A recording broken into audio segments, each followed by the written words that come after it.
गर्मी का समय अब आ चुका है और कूलिंग का भी प्रॉब्लम आपको बहुत सारे एसी में देखने को मिल पाएगा। कुछ इस प्रकार से इस एसी में भी प्रॉब्लम आ चुका है कूलिंग इशू का। तो सबसे पहले हम लोग कूलिंग इशू आता है तो हम लोग क्या करते हैं, रिमोट को सबसे पहले चेक करते हैं कि वो कूल मोड में सेट है या फिर नहीं है। हो सकता है फ़ैन मोड पे सेट हो, फ़ैन मोड पे अगर सेट होगा तो कूलिंग हमें नहीं मिलेगा।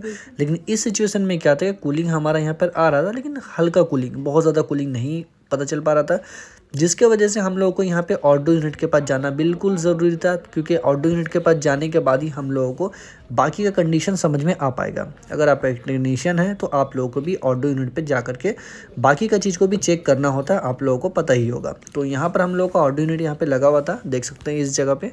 तो अब हम लोग क्या करेंगे, इस ऑडियो यूनिट का पाइप वगैरह को छू करके कंफर्म करेंगे। और हवा का फ्लो को हीट सिंक देख रहे हैं तो हीट सिंक प्रॉपर नहीं आ पा रहा था, देख करके समझ में आया। दूसरा चीज़, हम लोगों का यहाँ जो पाइप होता है और इसमें मोटा पाइप जो रहता है जिसे हम सक्शन पाइप कहते हैं, उसमें कूलिंग अच्छे तरीके से आना चाहिए। अगर प्रॉपर तरीके से मोटा वाला पाइप में ठंडा कर रहा है तो भाई गैस वगैरह का इशू नहीं होगा। लेकिन इसमें क्या क्या कूलिंग प्रॉपर तरीके से नहीं आ रहा था, अच्छे तरीके से नहीं आ रहा था।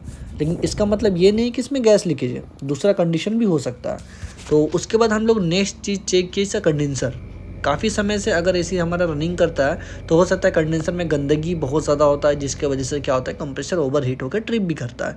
तो कंडेंसर भी मैंने नोटिस किया था, कंडेंसर साफ़ है, बिल्कुल सही है, कोई इशू कोई दिक्कत नहीं था भाई। हवा का फ्लो में जो स्पीड था वो भी बढ़िया था, लेकिन गर्म हवा अच्छे तरीके से नहीं मतलब आ पा रहा था। तो दोबारा हम लोग इंडोर यूनिट के पास यहाँ पे जा रहे हैं, क्योंकि इंडोर यूनिट के पास जाने के बाद आगे का भी कंडीशन समझ में आ पाएगा। बस आप इसे ध्यान से समझिएगा। इंडोर यूनिट का हवा का फ्लो चेक किया हमने, उसके बाद आउटडोर यूनिट के पास गया।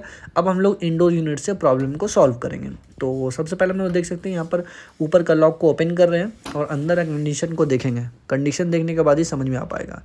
तो ये हमारा ओपन हो चुका है और जो प्रॉब्लम होता है वो हमें यहाँ पे मिल चुका है, देख सकते हैं। ये जो हमारा प्रॉब्लम था वो हमारा फ़िल्टर का इशू था। फ़िल्टर में बहुत ज़्यादा डस्टिंग, बहुत ज़्यादा मतलब ब्लॉक कर चुका था डस्टिंग की वजह से, क्योंकि ये फ़िल्टर क्लीन नहीं हुआ था।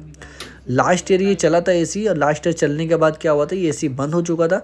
अब दोबारा जब कस्टमर इसको स्टार्ट किए तो इसमें हवा प्रॉपर नहीं आ पा रहा था, कूलिंग अच्छे तरीके से नहीं मिल पा रहा था। लेकिन करना कुछ नहीं भाई, बस फ़िल्टर वगैरह को अच्छे तरीके से क्लीन करना है।